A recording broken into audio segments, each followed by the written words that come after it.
اندھیرے اور خوف میں گرا ہوا یہ شام کے سب سے بڑے شہر کا مرکزی علاقہ ہے۔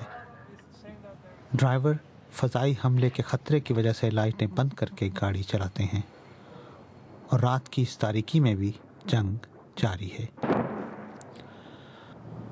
حکومت کا اصرار ہے کہ وہ لوگوں کا تحفظ کر رہی ہے اور رہائشی علاقوں میں چھپے دہشت گردوں کو نشانہ بنا رہی ہے، لیکن اکثر شہری ہی حملے کا نشانہ بنتے ہیں۔ سب کی نگاہیں آسمان پر ہوتی ہیں تاکہ بیرل بموں سے لیس ان ہیلی کاپٹروں پر نظر رکھی جا سکے جو بلا امتیاز اور بڑے پیمانے پر تباہی پھیلاتے ہیں۔ یہ بم جب بھی گرتے ہیں سول ڈیفنس کے اہلکاروں کو ریسکیو کے لیے پہنچنا ہوتا ہے۔ ان کا کام بہت خطرناک ہے اور انہیں بعض اوقات حملے کے دوران ہی علاقے میں جا کر زخمیوں کو ریسکیو کرنے اور لاشوں کو نکالنے کا کام کرنا ہوتا ہے۔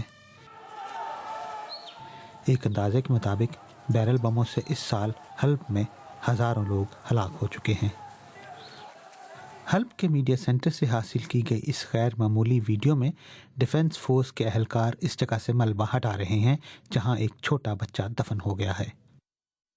پہلے اس کی ٹانگیں نظر آئیں، پر یہ واضح نہیں کہ وہ زندہ ہے یا نہیں۔ پھر تھوڑی سی حرکت ہوئی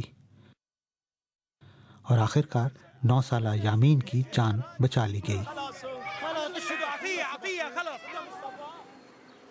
یہ شام کا معاشی گڑھ تھا، لیکن آج یہ ایک کھوکھلے خول کی طرح ہے۔ یہاں بمباری کم ہی رکتی ہے۔ ہم یہ اس لیے کر رہے ہیں کہ ہمارے لوگوں کو مدد چاہیے، جان بچانے کی ضرورت ہے، کوئی ان کی مدد کے لیے آئے۔ یقیناً میں یہ کام نہیں چھوڑوں گا۔ گلیوں میں سے گزرتے ہوئے رہائشیوں نے اس طرف اشارہ کیا جہاں بم گرے ہیں۔ ہمیں یہ اندازہ ہی نہیں تھا کہ ہم محاذ جنگ کی طرف جا رہے ہیں، اور حکومت کا ایک نشانہ لگاتا ہے۔ یہ شاید دنیا کے سب سے زیادہ خطرناک شہروں میں سب سے زیادہ خطرناک کام ہے۔ ہم حلب میں تھے جب لڑائی شروع ہوئی۔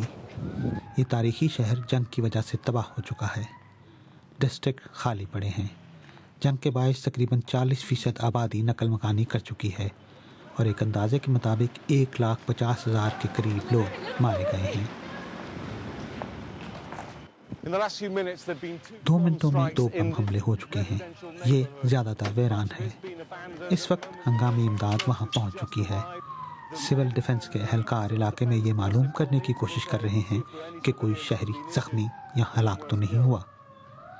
اطلاعات کے مطابق حکومتی فوج کی طرف سے پھینکے گئے بیرل بم سے ایک 4 سالہ بچہ ہلاک اور متعدد زخمی ہو گئے ہیں۔ اس سال 10,000 افراد حلب چھوڑ کر جا چکے ہیں۔ ان میں سے زیادہ تر بارڈر پر کیمپوں میں رہ رہے ہیں۔ جنگ کے خاتمے کا کوئی آثار نظر نہیں آ رہا، اور شام کے بے بس عوام دنیا کی بے حسی پر حیران ہیں۔ Ian Pannell, BBC News, Aleppo.